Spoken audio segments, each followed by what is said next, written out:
ACP Priyanka Yadav, उम्र यही कोई 24 साल, अभी नया नया ट्रांसफर हुआ था। बड़े शहर से उठकर इस थोड़े से पिछड़े लेकिन रसूखदार लोगों के जिले में पोस्टिंग को बस 3 दिन हुए थे। पहले दिन तो चार्ज लेने अफसरों से मिलने जुलने में निकल गया। दूसरा दिन फाइलों का वह पहाड़ समझने में गुजर गया जो पुराने वाले एसीपी साहब छोड़ गए थे। तीसरे दिन की सुबह प्रियंका ने अपनी खिड़की से बाहर झांका। सुबह के 7 बज रहे थे। बाजार खुलने लगा था। लोग चाय की दुकानों पर जमा थे। उसने खुद से कहा, इस शहर को समझना है तो एसी के बड़े कमरे में बैठकर नहीं समझ पाऊंगी। फाइलों में वह नहीं लिखा होता जो लोगों की आंखों में लिखा रहता है।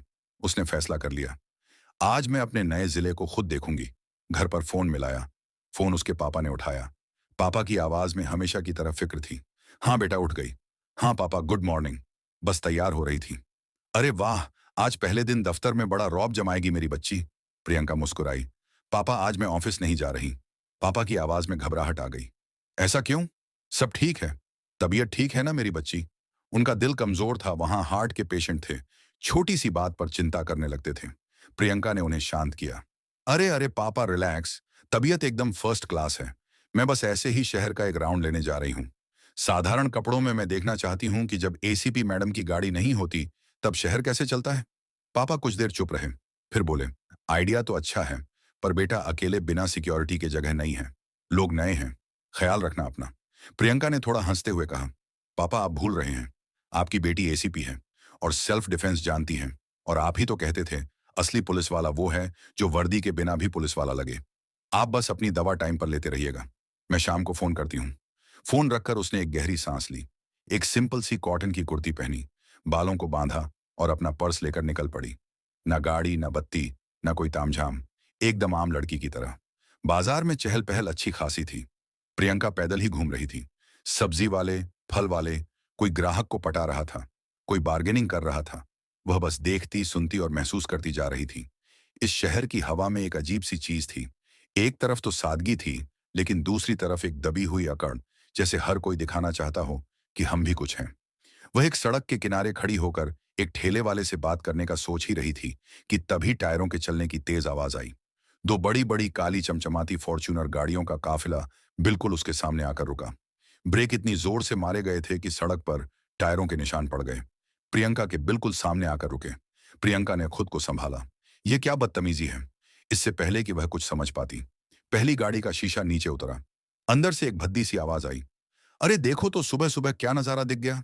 गाड़ी का दरवाजा खुला और उसमें से जो लड़का उतरा, उसे देखकर ही प्रियंका पैरों तले जमीन के साथ गई। यह था रुद्रांश मिश्रा, स्थानीय दबंग नेता सत्यनारायण मिश्रा का इकलौता बेटा था। बाप की दौलत और पावर का घमंड उसकी चाल में ऐसा टपक रहा था जैसे जेब से सिक्के टपक रहे हों। उम्र यही कोई 28 से 29, लेकिन हरकतें 15 साल वालों से भी गई गुजरी। और हाँ, सुबह के 9 बजे ही उसकी आंखों से लग रहा था कि शराब और घमंड दोनों सिर पर चढ़े हुए हैं। रुद्रांश ने गाड़ी से उतरकर अपना काला चश्मा उतारा। उसने प्रियंका को ऊपर से नीचे तक घूरा, ऐसी गंदी नजर कि किसी भी शरीफ लड़की को उल्टी आ जाए। प्रियंका को गुस्सा तो बहुत आया, लेकिन वह चुप रही। वह देखना चाहती थी कि वह लोग किस हद तक जा सकते हैं। रुद्रांश एक भद्दी सी मुस्कान के साथ उसकी तरफ बढ़ा। उसके 2-3 चमचे भी गाड़ी से उतर आए और पीछे खड़े होकर हंसने लगे। रुद्रांश ने पान चबाते हुए कहा, मैडम अकेली घूम रही हो, शहर में नया लगती है। बोलो तो तुम्हें अपनी गाड़ी से ड्रॉप कर दूं। हमारी गाड़ी में ऐसी बहुत अच्छा है। प्रियंका ने बस उसे घूर कर देखा। तमीज से बात करो। रुद्रांश जोर से हंसा। अरे तमीज? हाँ हाँ हाँ। अरे भाई देखो, मैडम जी को तमीज चाहिए। वो थोड़ा और पास आया। मैडम हम तो बहुत तमीज वाले हैं, आप हुक्म तो करो। प्रियंका को अब सच में गुस्सा आ रहा था। उसके अंदर की ज्वाला उबाल रही थी। देखो मुझे तुमसे कोई बात नहीं करनी, अपना रास्ता नापो। अरे रास्ता तो एक ही है मैडम, जो मेरे घर तक जाता है। चलोगी? प्रियंका का चेहरा सख्त हो गया। तुम्हें पता भी है तुम किससे बात कर रहे हो? रुद्रांश ने अपने चमचों को देखा और बोला, किससे बात कर रहा हूं भाई? एक चमचा बोला, अरे भैया, लगता है मैडम कोई मंत्री संतरी के रिश्तेदार हैं। अरे मंत्री संतरी तो हमारे घर पानी भरते हैं, रुद्रांश ने घमंड से कहा। वो फिर प्रियंका की तरफ मुड़ा। हाँ हाँ, किसी रानी से तो नहीं ही कर रहा। और मान भी लो, मान लो तुम क्या हो सकती हो। चलो मान लो तुम इस जिले की नई एसीपी हो। प्रियंका ने अपनी एक आईब्रो उठाई। इस गड्ढे को पता कैसे चला? तो क्या? रुद्रांश हंसकर बोला, हो तो औरत ही, और औरत को इतना एटीट्यूड शोभा नहीं देता। नरम रहना चाहिए। क्यों? सही कहा ना? चलो ना दोस्ती कर लेते हैं। रुद्रांश मिश्रा की दोस्ती बहुत काम आती है। यह बोलते हुए रुद्रांश ने एक ऐसी हरकत कर दी जो उसे नहीं करनी चाहिए थी।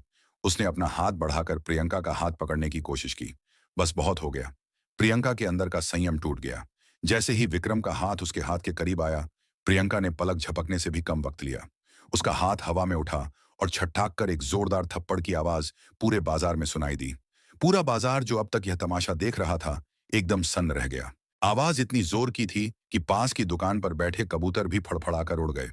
रुद्रांश मिश्रा दबंग नेता का बेटा, जिसके सामने किसी की आंख उठाने की हिम्मत नहीं होती थी, अपना गाल पकड़े खड़ा था। उसकी आंखों में हैरानी थी, गुस्सा था और बेइज्जती का धुआं था।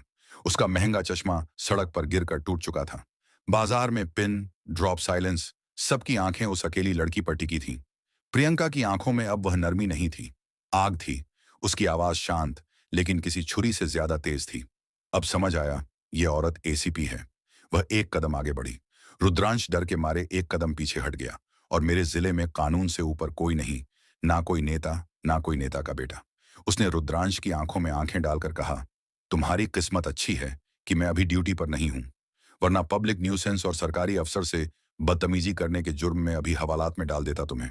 वह रुद्रांश के कंधे से टकराती हुई आगे बढ़ी, फिर रुकी। और हाँ, वह जो टूटे चश्मे का कचरा फैलाया है, उसे उठाकर डस्टबिन में डाल देना। स्वच्छ भारत अभियान चल रहा है। रुद्रांश वहीं पत्थर जैसा खड़ा रह गया। प्रियंका यादव बाजार के बीच से ऐसे गुजर गई जैसे कुछ हुआ ही ना हो। लोग रास्ता बनाते गए। आज इस शहर ने पहली बार किसी को रुद्रांश मिश्रा की आंखों में आंखें डालते देखा था। लेकिन रुद्रांश वो यह बेइज्जती सहने वाला नहीं था। यह मामला यहीं खत्म नहीं हुआ था। यह तो बस शुरुआत थी। रुद्राक्ष मिश्रा का चेहरा लाल पीला नीला हो रहा था। गुस्से और शर्मिंदगी से उसके हाथ कांप रहे थे। बाजार के लोग, वो लोग जो कल तक उसे देखकर सर झुकाते थे, आज वह दबी जुबान में हंस रहे थे, फुसफुसा रहे थे। अरे बाप रे, मार दिया! लड़की ने क्या हाथ छोड़ा है? नेता का बेटा है, पर गाल तो लाल हो ही गया। विक्रम से यह सहा नहीं गया। देख क्या रहे हो बे? दफा हो जाओ सब! वह भीड़ पर चिल्लाया। बैठो गाड़ी में। उसने अपने चमचों को हड़काया। गाड़ी तूफानी रफ्तार से वहां से निकली। गाड़ी में सन्नाटा था। ड्राइवर भी शीशे से पीछे देखने की हिम्मत नहीं कर रहा था। एक चमचे ने डरते डरते पूछा, भैया वह सच में एसीपी थी? रुद्रांश दहाड़ा। चुप कर साले! एसीपी हो या डीआईजी है तो औरत ही। उसकी हिम्मत कैसे हुई मुझ पर हाथ उठाने की? मैं उसे बताऊंगा। मैं उसे इस शहर में एक दिन नहीं टिकने दूंगा। पापा को बताता हूं। गाड़ी सीधी उनके आलीशान बंगले पर रुकी। अंदर सत्यनारायण मिश्रा, रुद्रांश का बाप और जिले का बेताज बादशाह, बरामदे में बैठा हुक्का फूंक रहा था। सत्यनारायण मिश्रा वह नेता था जो जमीन से उठा था और जमीन पर कब्जा करके ही उठा था। वह सिर्फ राजनीति नहीं करता था, वह बदले लेता था। उसकी नजरों में या तो दोस्त थे या दुश्मन, बीच का कोई रास्ता नहीं था। रुद्रांश को लड़खड़ाते हुए आते देखा तो सत्यनारायण समझ गया, कुछ गड़बड़ है। क्या हुआ? सुबह सुबह पीली और यह गाल पर पांचों उंगलियां किसने छापी है? रुद्रांश बाप के पैरों में गिरकर रोने लगा। यह उसका पुराना ड्रामा था। पापा, बेइज्जती हो गई। सरे बाजार एक औरत ने मुझ पर हाथ उठा दिया। सत्यनारायण ने हुक्का साइड में रखा। औरत? कौन औरत? किसकी इतनी हिम्मत हो गई? पापा, वो बोल रही थी, मैं एसीपी हूं। वह नई एसीपी आने वाली थी। प्रियंका यादव शायद वहीं थी। उसी ने मुझे थप्पड़ मारा। सरे बाजार लोग हंस रहे थे मुझ पर। आप पर रघुवीर की आंखें सिकुड़ गईं। एसीपी और नई एसीपी और तुझे मारा। वह चुप हो गया। हिसाब लगा रहा था। तूने कुछ किया होगा? अरे नहीं पापा, मैं तो बस दोस्ती से बात कर रहा था। उसे गाड़ी में लिफ्ट ऑफर की। वह भड़क गई, बोली, जानते हो मैं कौन हूं? पापा, उसने आपकी इज्जत मिट्टी में मिला दी। सत्यनारायण मिश्रा के दिमाग में बदले की आग जल उठी। एक लड़की कल की आई हुई मेरे बेटे पर हाथ उठाएगी? सत्यनारायण ने कड़क आवाज में कहा। ठीक है, रोना बंद कर। औरत है ना? औरत की सबसे कमजोर चीज क्या होती है? रुद्रांश ने नासमझी से देखा। सत्यनारायण बोला, सकी इज्जत बेवकूफ। उसने तुझे थप्पड़ मारा ना, हम उसे ऐसा मारेंगे कि वह पूरी जिंदगी उठ नहीं पाएगी। उसने अपना फोन उठाया, नंबर मिलाया। सीधे राजधानी में एक बड़े मंत्री को। हाँ मंत्री जी, नमस्कार। सत्यनारायण बोल रहा हूं। हाँ, सब बढ़िया। अरे वो आपने जो नई एसीपी भेजी है ना, हमारे जिले में लड़की है, कोई प्रियंका यादव। हाँ, बहुत तेज है, जरूरत से ज्यादा ही तेज। हाँ, आज आते ही मेरे बेटे पर हाथ छोड़ दिया। नहीं, रुद्रांश की क्या गलती? वो तो बस, हाँ आप तो जानते ही हैं। बस जरा इसका कुछ इलाज करवाइए। अरे नहीं, ट्रांसफर नहीं। ट्रांसफर तो सजा नहीं, इनाम हो जाएगा। कुछ ऐसा कीजिए कि यह तेज लड़की धीमी पड़ जाए। हाँ हाँ बिल्कुल, मैं आपको सबूत भेजता हूँ। फोन कटा। सत्यनारायण ने अपने खास आदमी, जो एक लोकल अखबार का एडिटर भी था, उसे बुलाया। सुन, कल के अखबार की हेडलाइन बना। अगली सुबह प्रियंका अपने दफ्तर में रोज की तरह फाइलों में डूबी थी। कल की घटना वह लगभग भूल चुकी थी। एक बिगड़े हुए लड़के को सबक सिखाया। बस तभी उसका चपरासी एक अखबार लेकर अंदर आया। उसके चेहरे पर हवाइयां उड़ी थीं। मैडम, यह प्रियंका ने अखबार उठाया और जो उसने देखा उसके पैरों तले जमीन खिसक गई। फ्रंट पेज, सबसे बड़ी हेडलाइन, नई एसीपी पर उत्पीड़न के आरोप। नेता के बेटे ने चरित्र पर उठाए गंभीर सवाल। नीचे एक तस्वीर छपी थी। वह प्रियंका की ही थी, लेकिन किसी पुरानी पार्टी की तस्वीर जिसे क्रॉप किया गया था, और उसके ठीक बगल में रुद्रांश मिश्रा की तस्वीर लगाकर दोनों को एक साथ दिखाया गया था। तस्वीर को ऐसा एडिट किया गया था कि देखकर लगे कि दोनों बहुत करीब खड़े हैं। प्रियंका का खून खौल गया। उसने पूरी खबर पढ़ी। खबर में रुद्रांश मिश्रा का बयान था। मैं तो बस मैडम को नमस्ते करने गया था। वह कल रात मुझे एक पार्टी में मिली थी और काफी फ्रेंडली हो रही थी। आज सुबह मैंने उन्हें पहचाना तो वह भड़क गई। उन्होंने मुझसे पैसे मांगे। जब मैंने मना किया तो उन्होंने सरे बाजार मुझे थप्पड़ मार दिया और धमकी दी कि तुम्हें देख लूंगी। खबर के नीचे कुछ सूत्रों के हवाले से लिखा था, पता चला है कि नई एसीपी का चाल चलन ठीक नहीं है। अकेली लड़की का इतने ऊंचे पद पर होना कई सवाल खड़े करता है। लोग कह रहे हैं कि वह काम करवाने के लिए ऊंची कीमत वसूलती है। गालियां, कीचड़, बदनामी। प्रियंका के हाथ कांप रहे थे। यह क्या हो गया? यह तो सरासर चरित्र हनन है। चपरासी ने घबराहट में कहा। मैडम क्या है? प्रियंका चिल्लाई। कुछ नहीं, जाओ अब। तभी उनके लैंडलाइन की घंटी बजी। डीआईजी साहब की कॉल था। प्रियंका ने कांपते हाथों से फोन उठाया। Hello sir. सामने से डीआईजी साहब गरज रहे थे। प्रियंका, ये मैं क्या सुन रहा हूं? ये अखबारों में क्या बकवास छपी है? तुमने आते ही ये क्या तमाशा खड़ा कर दिया? सर, ये झूठ है। ये सब बकवास है। सर, उस लड़के ने मुझसे बदतमीजी की। बदतमीजी की तो उसे अरेस्ट करती। कानून हाथ में क्यों लिया? थप्पड़ क्यों मारा? और अब वह कह रहा है तुम उसे पहले से जानती हो। क्या चल रहा है ये सब? ऊपर तक शिकायत पहुंच गई है। मंत्री जी खुद इस मामले को देख रहे हैं। सर, मैं बेकसूर हूं। अपनी बेगुनाही का रोना अब इंक्वायरी कमेटी को समझाना। क्या मतलब सर? मतलब यह है कि जब तक ये इंक्वायरी पूरी नहीं होती, तुमसे चार्ज वापस लिया जा रहा है। तुम्हें सस्पेंड किया जाता है। फोन कट गया। सस्पेंड? यह शब्द प्रियंका के कानों में गूंज रहा था। उसका सिर चकरा गया। यहां आए एक हफ्ता भी नहीं हुआ और वह सस्पेंड हो गई, सिर्फ इसलिए कि उसने एक गुंडे को उसकी औकात दिखाई। नहीं, इसलिए कि वह एक औरत थी और उसने एक ताकतवर आदमी से पंगा ले लिया था। घर में जैसे सन्नाटा छा गया। वर्दी उतारकर उसने अलमारी में रख दी। यह खबर आग से भी तेज फैली। टीवी पर बहस होने लगी। सोशल मीडिया पर प्रियंका की एडिटेड तस्वीरें, गालियां। कुछ लोग, ज्यादातर सत्यनारायण के खरीदे हुए, उसके बारे में ऐसी बातें करने लगे कि सुनकर खून खोल जाए। अरे, ऐसी औरतें आती ही हैं बड़े लोगों को फंसाने। जरूर कुछ मांगा होगा। नहीं दिया तो केस बना दिया। प्रियंका ने खुद को घर में बंद कर लिया। लेकिन सबसे बड़ी चिंता उसे अपने पापा की थी। वो ये सब कैसे सहेंगे? उसने पापा को फोन किया। पापा, आप, मैंने देख लिया बेटा। पापा की आवाज आज बहुत थकी हुई थी। पापा, आप यकीन मानिए, मैंने कुछ गलत नहीं किया। वो सब झूठ है। वो तस्वीरें, मुझे पता है। प्रियंका चुप हो गई। मुझे पता है बेटा, पापा ने दोहराया। मैं जानता हूं तू सच बोल रही है। मैं तेरी परवरिश को जानता हूं। प्रियंका की आंखों में आंसू आ गए। लेकिन बेटा, दुनिया बहुत गंदी है, बहुत जालिम है। तू अकेली इनसे कैसे लड़ेगी? पापा, मैं लड़ूंगी। मैं सच सामने लाऊंगी। लड़ना बेटा, लड़ना, पर अपना ख्याल रखना। फोन कट गया। प्रियंका को अच्छा नहीं लगा। पापा की आवाज ठीक नहीं थी। उसने तुरंत मां को फोन किया। मां, पापा ने दवा ली। बेटा, उन्होंने जब से टीवी पर यह सब देखा है, उन्होंने खुद को कमरे में बंद कर लिया है। मेरी सुन ही नहीं रहे। कह रहे हैं मेरी बेटी की इज्जत। मां रोने लगी। प्रियंका का दिल दर्द में डूब गया। मां, आप उन्हें संभालो। मैं अभी पहली फ्लाइट से घर आ रही हूं। वह भागी। एयरपोर्ट पहुंची, लेकिन शायद बहुत देर हो चुकी थी। जब तक उसकी फ्लाइट लैंड हुई, तब तक उसका फोन बज चुका था। बेटा, जल्दी जल्दी आ जा। तेरे पापा को हार्ट अटैक आया है। जब प्रियंका अस्पताल पहुंची, सब खत्म हो चुका था। आईसीयू के बाहर मां जमीन पर बैठी रो रही थी। बेटा, वो चले गए। वो यह सदमा बर्दाश्त नहीं कर पाए। प्रियंका वहीं जम गई। ना हिली ना रोई, जैसे पत्थर की हो गई हो। उसके कान में सिर्फ पापा के आखिरी शब्द गूंज रहे थे। बेटा, मैं जानता हूं तू सच है, लेकिन दुनिया बहुत गंदी है। पापा की चिता के सामने खड़ी अनामिका ने अपने आंसू पोंछे। आंखों में जो थोड़ी बहुत नरमी बची थी, वह भी उस आग के साथ जलकर राख हो गई। उसने कसम खाई, अब नहीं छोड़ूंगी। मैं इन्हें नहीं छोड़ूंगी। मेरे पिता की मौत का कारण यह लोग हैं। ये सत्यनारायण मिश्रा और ये रुद्रांश मिश्रा और ये पूरा सड़ा हुआ सिस्टम। मैं इनका असली चेहरा पूरी दुनिया को दिखाऊंगी। ये वर्दी ये वर्दी अब वापस चाहिए मुझे, सिर्फ इसलिए ताकि मैं इन्हें इसी वर्दी के जोर पर घसीट कर जेल तक ले जा सकूं। यह अब सिर्फ एक सस्पेंशन का मामला नहीं था, यह अब इंतकाम का मामला था। प्रियंका वापस उसी शहर लौटी, लेकिन इस बार वह एसीपी प्रियंका यादव नहीं थी। वह एक बेटी थी जिसके दिल में ज्वाला उबल रही थी। वह सस्पेंड थी। उसके पास कोई पावर नहीं थी, कोई फोर्स नहीं थी। वह अकेली थी और दुश्मन पूरा सिस्टम था। सबूत, उसने अपने खाली सरकारी क्वार्टर में टहलते हुए कहा। मुझे सबूत चाहिए। उन्होंने मुझे बदनाम करने के लिए झूठ का सहारा लिया। मैं उन्हें बेनकाब करने के लिए सच का सहारा लूंगी। पहला काम, बाजार के सीसीटीवी फुटेज।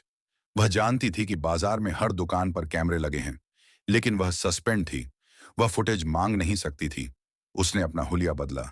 एक आम सी लड़की की तरह स्कार्फ लपेटा और बाजार पहुंची। उस ठेले वाले को ढूंढा जिसके पास वह खड़ी थी। वह उसे देखकर डर गया। मैडम आप, अरे आप यहां क्यों आई? यहां मत खड़े रहिए, नेता के आदमी घूम रहे हैं। अनामिका ने कहा। डरो मत काका, मुझे बस यह बताओ, सामने उस मिठाई की दुकान में कैमरा लगा है? हाँ जी लगा है, पर वह सत्यनारायण मिश्रा का खास आदमी है। वह नहीं देगा। प्रियंका ने ठान लिया। वो रात के अंधेरे में जब दुकान बंद हो रही थी, उस दुकानदार के पास पहुंची। देखो भाई, प्रियंका ने सीधा कहा, मैं सस्पेंडेड एसीपी प्रियंका यादव हूं। दुकानदार घबरा गया। मैडम, मैं किसी लफड़े में नहीं पड़ना चाहता। मैं जानती हूं तुम डरते हो, लेकिन आज जो मेरे साथ हुआ, कल तुम्हारी बेटी या बीवी के साथ भी हो सकता है। तब कौन बचाएगा यह गुंडे? दुकानदार चुप रहा। मुझे बस उस दिन की फुटेज दे दो, मैं तुम्हारा नाम कहीं नहीं आने दूंगी। दुकानदार ने एक गहरी सांस ली। मैडम, आप हिम्मत वाली हैं। पापा की मौत के बाद भी आप उसने फुटेज की एक कॉपी अनामिका को दे दी। एक सबूत मिला। दूसरा गवाह, वह सब दुकानदार जिन्होंने तमाशा देखा था। कोई बोलने को राजी नहीं था। मैडम जान प्यारी है, वह हमारी दुकान जला देगा। प्रियंका ने उन्हें समझाया, धमकाया, भरोसे में लिया। अभी सच का साथ दे दो। दो तीन दुकानदार छिप छिप कर अपना बयान रिकॉर्ड करवाने को तैयार हो गए। दूसरा सबूत मिला। तीसरा, रुद्रांश के फोन कॉल रिकॉर्ड। यह मुश्किल था। इसके लिए उसे साइबर सेल की मदद चाहिए थी, जो उसे मिलती नहीं। उसे याद आया, कांस्टेबल मिश्रा एक ईमानदार कंप्यूटर का जानकार लड़का है। प्रियंका ने उसे गुप्त जगह पर मिलने बुलाया। मिश्रा, मुझे तुम्हारी मदद चाहिए। मैडम, आप तो सस्पेंड हैं। मैं मदद करूंगा तो मेरी नौकरी? मिश्रा, नौकरी बचाओगे या जमीर? आज मेरी वर्दी गई है, कल तुम्हारी जाएगी। क्या तुम ऐसे सिस्टम में काम करना चाहते हो जहां गुंडे राज करें? मिश्रा ने प्रियंका की आंखों में देखा। उनमें सच्चाई थी। हुक्म कीजिए मैडम, मुझे रुद्रांश मिश्रा और उसके बाप की कॉल डिटेल चाहिए, खासकर उस दिन की जब उन्होंने मंत्री को फोन किया था।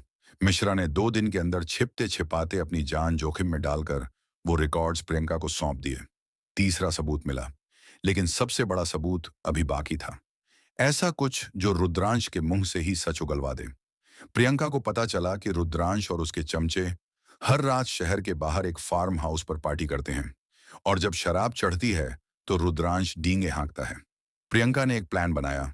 उसने एक वेटर को पटाया, उसे पैसे दिए और एक छोटा सा हाई डेफिनेशन ऑडियो रिकॉर्डर दिया। बस इसे उसकी टेबल के नीचे चिपका देना। वेटर ने वही किया। उस रात पार्टी जोरों पर थी। अरे भैया, आपने तो कमाल कर दिया, एसीपी को सस्पेंड करा दिया। चमचे ने कहा। रुद्रांश हंसा शराब उसके सिर चढ़कर बोल रही थी। अबे तू जानता नहीं, रुद्रांश मिश्रा को वो एसीपी चढ़ गया था, एटीट्यूड दिखा रही थी। मैंने कहा, पापा इसका एटीट्यूड निकालो। पापा ने एक फोन घुमाया और लड़की घर बैठ गई। हाँ, और वह उत्पीड़न का आरोप। अरे वह सब ड्रामा था वे। वह एडिटर को 2 पेटी दी। उसने ऐसी तस्वीरें छापी कि लड़की कहीं मुंह दिखाने लायक नहीं बची। उसका बाप भी मर गया। कहते हैं, हार्ट अटैक से हाँ मजा आ गया। जो हमसे टकराएगा चूर चूर हो जाएगा। सबूत रिकॉर्ड हो चुका था। अनामिका के पास अब सब कुछ था। सीसीटीवी फुटेज, गवाह, कॉल रिकॉर्ड्स और विक्रम का खुद का कबूलनामा। अब बस एक आखिरी चाल चलनी थी। एक दिन शहर के सारे पत्रकारों, न्यूज चैनलों और बड़े लोगों के पास एक गुमनाम इनविटेशन पहुंचा। एक जरूरी प्रेस कॉन्फ्रेंस होटल ग्रीनलैंड में सुबह 11 बजे। किसी को नहीं पता था कि यह कौन कर रहा है। सत्यनारायण मिश्रा ने भी अपने आदमियों को भेजा, जाकर देखो कौन है जो हमारे खिलाफ खुसर पुसर कर रहा है। हॉल खचाखच भर गया। सब इंतजार कर रहे थे। ठीक 11 बजे हॉल की बत्तियां बुझी और स्टेज की लाइट जली, और जो स्टेज पर खड़ा था उसे देखकर पूरे हॉल में सन्नाटा छा गया। एक सस्पेंडेड एसीपी प्रियंका यादव माइक पर सत्यनारायण के आदमी फोन मिलाने लगे। अरे वह लड़की प्रेस कॉन्फ्रेंस कर रही है, सत्यनारायण ने फोन पर चिल्लाया। रोको उसे, किसी भी कीमत पर घुस जाओ अंदर। लेकिन तब तक देर हो चुकी थी।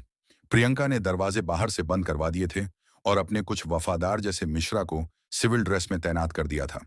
शॉक हो गए। प्रियंका की आवाज पूरे हॉल में गूंजी। आप सब सोच रहे होंगे कि एक सस्पेंडेड चरित्रहीन अफसर की हिम्मत कैसे हुई बोलने की। मैं आज यहां अपनी सफाई देने नहीं आई हूं। मैं आज आपको सच्चाई दिखाने आई हूं। लाइट्स ऑन फॉर प्लीज, सामने स्क्रीन पर देखिए। प्रोजेक्टर पर वीडियो चला। बाजार का सीसीटीवी फुटेज। पूरे हॉल ने देखा कि कैसे रुद्रांश की गाड़ी रुकी, कैसे उसने बदतमीजी की और कैसे उसने प्रियंका का हाथ पकड़ने की कोशिश की। यह है उत्पीड़न का पहला सबूत। दूसरा वीडियो अनामिका, और यह है वह गवाह जो उस दिन वहीं मौजूद थे। मिठाई वाले दुकानदार का रिकॉर्डेड बयान चला। हाँ जी, रुद्रांश बाबू ने ही बदतमीजी की थी। मैडम ने तो बस प्रियंका। और अब वह सुनिए जो आप सुनना चाहते हैं। यह आवाज खुद रुद्रांश मिश्रा की है। ऑडियो प्ले हुआ। एसीपी को देख के ही चढ़ गया था। एटीट्यूड दिखा रही थी। पापा ने एक फोन घुमाया। लड़की घर बैठ गई। बाप भी मर गया। कहते हैं हार्ट अटैक से मजा आ गया। हॉल में बैठे पत्रकारों के हाथ कांप गए। यह तो बम था। सत्यनारायण मिश्रा के आदमी भागने की कोशिश करने लगे, लेकिन दरवाजे बंद थे। अनामिका ने माइक संभाला। उसकी आंखों में आंसू थे, लेकिन आवाज में फौलाद। यह है उस नेता और उसके बेटे का असली चेहरा। मुझे चरित्रहीन साबित करने की कोशिश की गई क्योंकि मैंने गलत आदमी पर हाथ उठाया। मेरी एडिटेड तस्वीरें छापी गई। मुझे सस्पेंड कराया गया।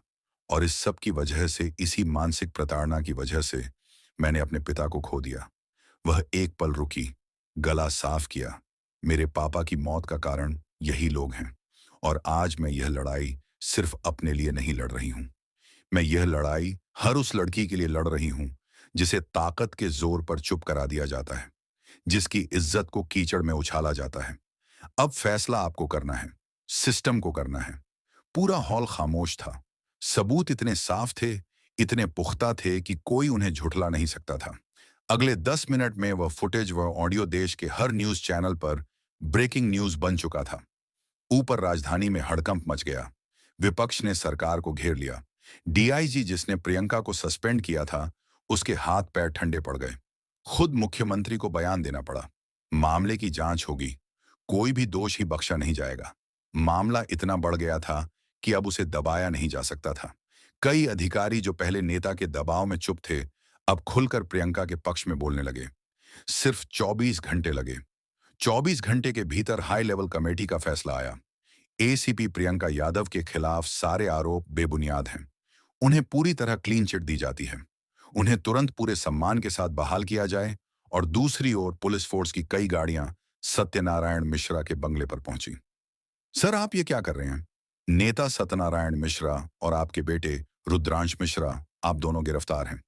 किस जुर्म में? सरकारी काम में बाधा डालने, एक महिला अफसर का उत्पीड़न करने, सबूतों से छेड़छाड़ करने और एसीपी प्रियंका यादव के पिता की मौत के लिए अप्रत्यक्ष रूप से जिम्मेदार होने के जुर्म में महिला सुरक्षा से जुड़ी कई और धाराएं भी लगाई गई। बाप बेटे को घसीटकर गाड़ी में डाला गया। अगली सुबह जब प्रियंका यादव ने अपनी वर्दी दोबारा पहनी, उसकी आंखों में आंसू थे। उसने वर्दी पर लगे अशोक स्तंभ को छुआ और चूमा। जब वह दोबारा एसीपी ऑफिस पहुंची तो बाहर हजारों की भीड़ जमा थी। वही लोग जो कुछ दिन पहले उस पर हंस रहे थे, आज तालियां बजा रहे थे, फूल बरसा रहे थे। एएसपी प्रियंका यादव जिंदाबाद, हमारी बेटी जिंदाबाद। एक बुजुर्ग महिला लाठी टेकती हुई भीड़ में से आगे आई। उसने प्रियंका के सिर पर हाथ रखा। बिटिया, तूने अकेले इस शहर की इज्जत बचाई है। आज अगर तेरे पापा ऊपर से देख रहे होंगे ना, तो जरूर मुस्कुरा रहे होंगे। प्रियंका ने उस महिला का हाथ पकड़ा और अपनी नम आंखें आसमान की तरफ उठाई। हवा में उसे बस एक ही आवाज सुनाई दी, पापा। आपकी बेटी हार नहीं मानी। तो दोस्तों, ये थी कहानी एसीपी प्रियंका यादव की। ये कहानी सिर्फ एक थप्पड़ या एक सस्पेंशन की नहीं है। ये कहानी है उस जिद की जो तब जागती है जब आपका सब कुछ छीन लिया जाता है। ये दिखाती है कि जब सिस्टम सड़ने लगे और ताकतवर लोग खुद को ही कानून समझने लगे, तो एक अकेली चिंगारी भी बहुत कुछ कर जाती है। वो चिंगारी जो या तो सब जलाकर राख कर सकती है या अंधेरे में रोशनी कर सकती है। प्रियंका ने बहुत कुछ खोया। उसने अपने पिता को खो दिया, जो कभी वापस नहीं आ सकते। लेकिन उस एक बड़ी कीमत पर उसने उस पूरे शहर के हजारों लोगों को वह चीज वापस दी जो वह लगभग खो चुके थे। भरोसा भरोसा की वर्दी का रंग आज भी खाकी है। यह कहानी बताती है कि वर्दी पर लगे कीचड़ के दाग धोए जा सकते हैं, बशर्ते धोने वाले के हाथ और नीयत दोनों साफ हो। और प्रियंका यादव ने यह साबित कर दिया कि इंसाफ के रास्ते पर चलना मुश्किल हो सकता है, लेकिन नामुमकिन नहीं।